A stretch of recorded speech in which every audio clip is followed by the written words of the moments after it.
So if you're worried about gaining weight as you go through hormonal changes, then listen on to find out the three major reasons why I'm not afraid and how you can adopt these ideas as well. Hi, so welcome to Joyful Eating, episode 190. So this week we're talking about why I'm not afraid of gaining weight in menopause. But before we get to that, the best bite I had, so on the weekend, the boys had a slumber party sleepover, and so my Irishman and I went out for dinner to this famous to our one of our favorite places is this little restaurant and wine bar that has this really cool underground bar space. It's called Onziem. If you're ever coming to Canberra, definitely check it out. But the best bite we had was actually not a bite at all, and I almost didn't order it, but they had this like smoked French onion consomme on the menu. And I don't normally go for soups when I'm out, but something about that sparked my imagination. And it just came in this little bowl. And it was just like so savory, sweet, like just every mouthful was just incredible. And yeah, it was just so good. I'm still thinking about it like the week after. Okay, so in this episode, first of all, you're going to the plan for today is first of all, of course, share the story behind this episode. And then we're going to look at the three major reasons why I'm not afraid of gaining weight in menopause. And I've got a bonus tip for you as well. So basically, story behind this is, I'm 52, and this year definitely started to go earlier in the year, started to go through some hormone. Well, actually, it had been happening for a while before, but actually started to have some incredibly unfun symptoms where I was just like waking up in the middle of the night with the hot flushes, and it was really impacting my sleep and it was stressing me out. And so I went and saw my doctor. I was like, yep, time for some hormones. uh, and yes, I went and saw my doctor, and the first thing she was saying to me, well, you can expect to gain, a couple of kilos around your waistline. And I was like in my head thinking to myself, not gonna happen, lady. Like, not gonna happen to me. And not from an arrogant place, which I guess it kind of does sound a bit arrogant, but yeah, like not from this arrogant place, but just that I just had this certainty that it's not going to happen to me. And just like, so that's been on my mind a bit. And I just thought, I would record an episode on the podcast about like, why am I so confident that it isn't going to be a problem for me?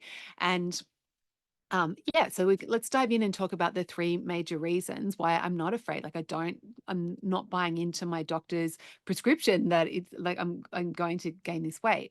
So the first reason is that basically I'm not afraid of it because like I've actually done a lot of work, and in coaching people in the Naturally Healthy Club, I've helped other people do a lot of work to separate my self-worth from my weight. So this probably isn't what you're expecting, but I've actually got to a place where I value myself as a person, and I don't see my weight as contributing to that. So if my weight goes up or goes down, I really have that separation where I'm still an amazing person. And so say I did gain some weight around my tummy and I had to get some new clothes, like it wouldn't change who I am and it wouldn't change my worth as a person. Of course, probably, I would have some like, from a business perspective, given that I teach people about weight loss, I would have some to work through that. But overall, like I wouldn't be afraid of it. Like I wouldn't be ashamed of it because it's like, if that does happen, then that's okay. Like I would be cool with it. So I think that first reason is like I'm not attached to my weight as it is. Like, and yeah, I love feeling like love my wardrobe. I love feeling good in my clothes. I love feeling good in my body. And it's still wild to me that in my 50s, I finally have like my dream body. Whereas when I was in my much younger, like I never had that. Like my weight was always and while my weight wasn't the biggest problem was like the distribution. And so like my muscles were never as big as I wanted to, and my waistline wasn't where I wanted to be. So whereas now I have that in my 50s, but I'm also not attached to it. It's like it doesn't define who I am, right?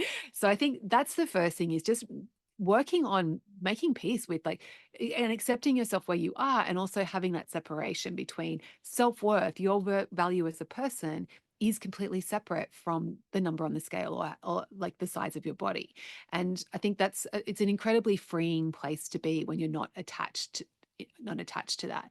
And if you're struggling with this idea, I think it can be helpful to think about someone that you know and love who's gained weight or lost weight or done both, and just think about like how you thought of them as a person. Yeah, like you noticed that they looked different, but you didn't value them anymore. Like when they were thinner, you didn't go, oh yeah, you're definitely a better person now. And when they were like, when they put on weight, you definitely didn't go, oh, like I don't value you as much. Like you loved them the same regardless of their weight. So if you can do that thought experiment with someone else, it's possible to get there with yourself as well. Okay, so that's first reason, which probably what you weren't expecting. So then the second reason why I'm really confident that I'm not going to, or I'm not afraid of gaining weight during menopause, is that because of my diabetes and the journey I've been on with that, I'm already eating very low carb, and I take metformin, like a drug to keep my blood sugar stable. And I my theory is that why most women gain weight during menopause is because um, what's happening is like, and I don't know the exact mechanism of this, but my theory is, and it seems to be holding up, is that is is that when we so so like the hormones, like they all interact, right? So cortisol, insulin, and the sex hormones, like they impact each other and how they and so as different levels are changing, like that can have an impact, right? And so my theory is that as we go through menopause and our estrogen levels decline and our progesterone levels decline, like the sex hormones decrease, then uh, that has an impact on our insulin sensitivity. And I don't know the exact mechanism, but it's related. And so I think what happens is people who had a normal blood sugar control, a normal insulin sensitivity, the hormonal changes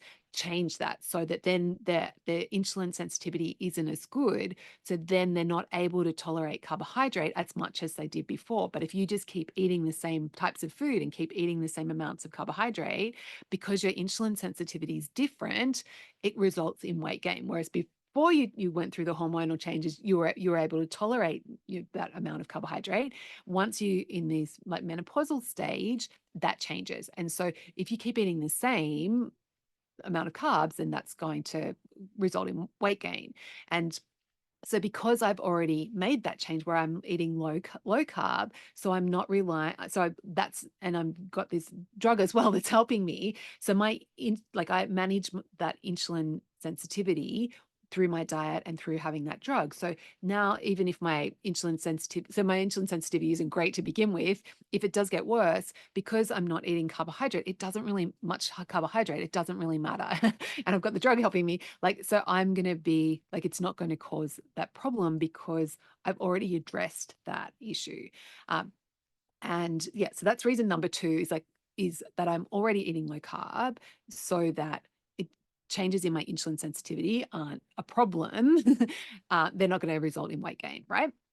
Okay, then we've got reason number three is, and I think, and this isn't necessarily the biggest one, but this is definitely a factor of why I feel so confident about being able to navigate this time in my life, is that I'm really good at listening to my body now. Like I've really got that intuitive eating habit dialed in for like, because it's been like 5 years since I really worked on that.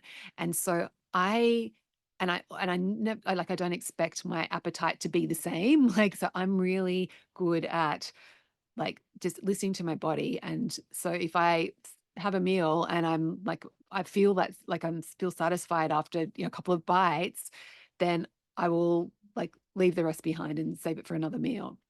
So because I have that skill and that habit in place where I'm not choosing how much I eat based on what I think I should be having. I really just check in with my body and let my body guide me. I feel like my body's going to know, like if we're going through hormonal changes and we're needing more or less food, or then like my body's got my back. So that will play out in terms of like me adjusting the quantities, because I think so.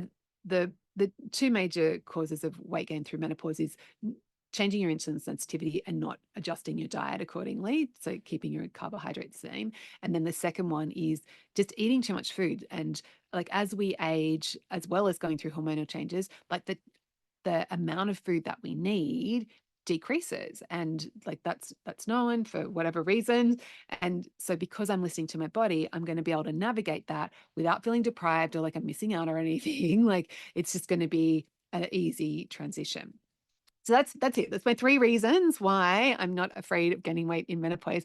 And my bonus tip for you is um, if you're like, oh, I don't know about this insulin resistance thing. Am I insulin resistant? So the telltale sign is that when you gain weight, if it goes on to around your middle, like it goes around your waistline, then that's a sign of insulin resistance. Whereas if you put on weight and it goes on your butt or thighs, that's actually healthier. It actually means that you're probably not insulin resistant. But the best way to find out is just to get tested. Like it's an easy blood test. So go see your doctor. If you're not sure, go see your doctor. And the good things, the reason I'm saying this is because if you do have like, pre-diabetes or whatever, or diabetes, knowing that and being able to address it, like, and actually maybe considering like either radically changing what your diet and going really low carb, or getting some meds to help you, and or doing both like I do, that can be a really helpful strategy. And I actually have someone that I've been working with in the Naturally Healthy Club for a while, and she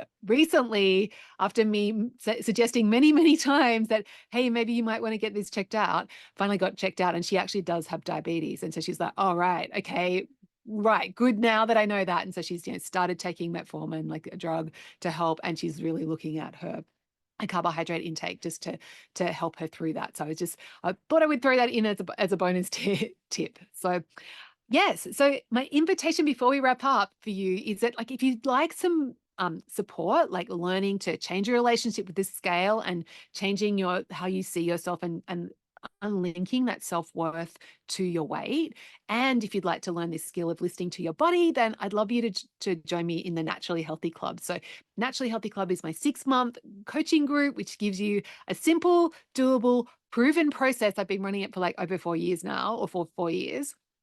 And it helps you create a healthy, enjoyable relationship with food and your body, so you feel calm and in control of what you eat, and you, without restricting, and you feel good in your clothes, even as you're navigating hormonal changes.